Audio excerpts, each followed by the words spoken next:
صاحب ہندوستان کے C D S chief of defence staff جو چوہان صاحب ہیں، انیل چوہان صاحب، وہ 2 انٹرویو تو انہوں نے دیے نا شنگریلا ڈائلاگز میں.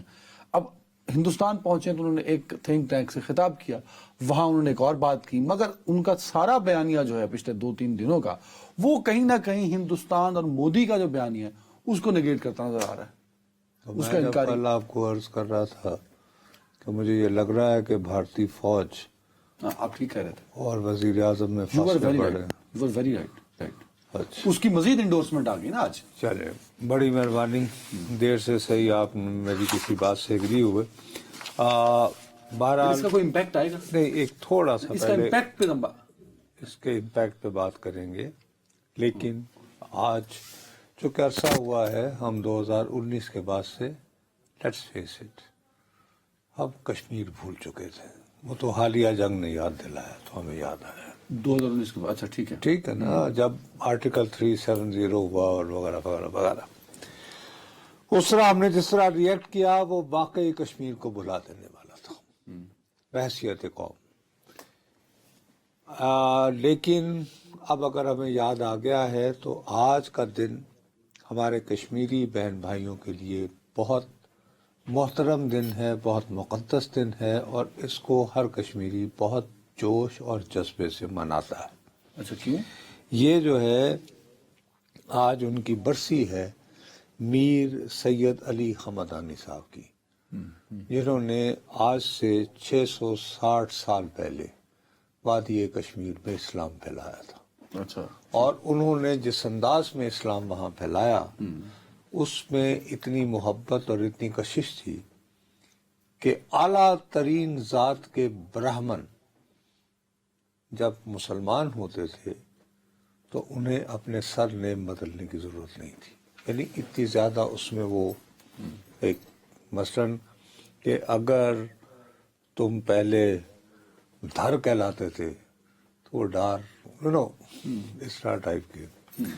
اینی وے، تو انہوں نے بھی کتاب لکھ رکھی ہے، جیسے میں کیا ولی آج چانکیہ وغیرہ نے، کہ بھئی حکمرانوں کو کیسے کرنا چاہیے، حکمرانی کیسے کرنی چاہیے. لیکن جو کتاب انہوں نے لکھی اس میں اس بہت زور دیا گیا کہ آپ اپنی رعایا کو صنعت و حرفت سکھائیں. اسی وجہ سے کشمیر میں قالین سازی اور اس کی باقاعدہ اپنی ایک زبان ہے، ظروف سازی، اور یہ جو ساری دستکاریاں، اور اس کی وجہ سے علامہ اقبال کا ایک بہت شعر ہے جس میں انہوں نے میر علی حمدانی صاحب کو خراج عقیدت پیش کرتے ہوئے کہا ہے کہ آپ کی وجہ سے، یعنی حمدانی صاحب کی وجہ سے، کشمیر جو ہے وہ ایک ایران کی تصویر بن گیا ہے، کچھ اس طرح. اچھا ٹھیک. اچھا، اب یہ ذکر کر لینے کے بعد میں آپ کی خدمت میں صرف یہ عرض کرنا چاہتا ہوں کہ آپ بالکل درست فرما رہے ہیں کہ جو سی ڈی ایس صاحب ہیں انہوں نے جب وہ بیرون ملک تھے، بین الاقوامی کانفرنس میں تھے، تو وہ اپنی ہر بات میں بھارتی حکومت کے دعووں کی تردید کرتے پائے جا رہے تھے کھل کر. اب وطن لوٹے ہیں تھوڑا سا چینج ہوا ان کا، تو وہ تھوڑا سا چینج ہوا، لیکن اب ان کا یہ چینج ہونا جو ہے وہ ان کے برادر کام نہیں آ رہا. کام اس لیے نہیں آ رہا کہ ان صاحب نے یہ فرمایا ہے وہاں سے روانہ ہوتے ہوئے ایک اور آؤٹ لیٹ کو انٹرویو دیتے ہوئے انیل چوہان ہی نے، کہ ہمارے جو نقصانات ہو رہے تھے یا ہم کتنے کامیاب اور ناکام ہو رہے ہیں آپریشن سندور میں، اس کا علم ہمیں جو ہے وہ پاکستان کے سوشل میڈیا کے ذریعے ہو رہا تھا. ہیلو، یہ کہا ٹھیک نہیں، یہ دیکھو، یہ بڑی امپورٹنٹ بات ہے، جبکہ ہمارے ہاں میرے سمیت ہم اپنے سوشل میڈیا کو برا بھلا کہنے میں وقت گزارتے ہیں، اور ہمارے حکمرانوں نے تو اسے تنگ آ کے پی کا لا پی بنا دیا. کل پیشی ہے اس کی. لیکن آپ کا جو دشمن ملک ہے اس کا چیف آف ڈیفنس کیا سسٹم کہتے ہیں یا services? Staff chief of defence staff, CDS، یعنی جو وہاں کے ہمارے تینوں افواج کا سربراہ ہے. سربراہ ہے. یہ 2021 میں انٹروڈیوس تو ہوا وہ یہ کہتا ہے کہ ہمیں صحیح اطلاعات، جنگ وہ لڑ رہا ہے لیکن اس جنگ میں کون جیت رہا ہے، کون ہار رہا ہے، کس کا کتنا نقصان ہو رہا ہے، کون فائدے میں جا رہا ہے، اس کی اطلاع انہیں پاکستان کے سوشل میڈیا سے مل رہی ہے. ٹھیک ہے بات. اب یہ الگ بات ہے کہ موصوف جب واپس پہنچے ہیں تو انہوں نے کہا کہ جی بات یہ ہے کہ نقصانات تو ہوتے ہی رہتے ہیں اور جنگیں اور افواج جو ہے نا وہ اپنے فورسز پرفیکٹ نہیں ہوتا. ایز دی پروفیشنل فورسز پر یہاں بھی انہوں نے لاس کو ڈینائی نہیں کیا، دلی میں بیٹھ کے بھی نہیں کیا. دلی میں بھی بیٹھ کے یہ کہا کہ جو یہ پروفیشنل آرمیز جو ہیں وہ لاسز کا تذکرہ نہیں کیا کرتی، وہ یہ دیکھتی ہے کہ انہوں نے اپنا ہدف حاصل کیا یا نہیں. اب بقول ان کے انہوں نے ہدف حاصل کر لیا کہ جب انہوں نے بلاخر برہموس مارے، کس کو؟ ہمارے ہاں جب بھیجے وہ آگے پوچھنے تو والا بھی ہے کہ کیا پاکستان ٹارگیٹ اچیو ہوا. وہ بابو تو پھر یہ کہ پاکستان بقول ان کے سیز فائر کی بات کرنے لگا.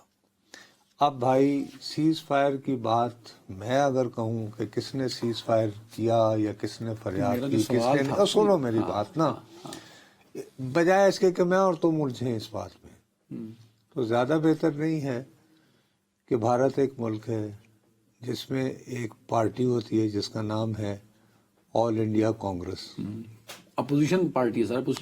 اپوزیشن کی سب سے بڑی جماعت ہے اور لوک سبھا میں لیڈر آف دی اپوزیشن ہے لوک سبھا میں سب سے راہل گاندھی صاحب. سب سے زیادہ نمائندگی ان کی ہے دوسرے نمبر پر. تو راہل گاندھی صاحب نے اب سے تھوڑی دیر پہلے ایک خطاب کیا ہے.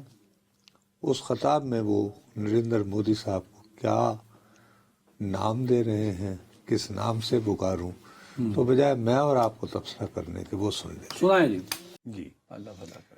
وہ یہ کہتے ہیں کہ جب جانگری تھی تو ٹرمپ نے فون کیا اور کہا نریندر سرنڈر. یہ کیا کر رہے ہو، نہیں مودی جی کیا کر رہے ہو، نریندر سرنڈر، نریندر ہتھیار پھینک دو، سیز فائر کر لو. آپ نے سیز فائر کر لی.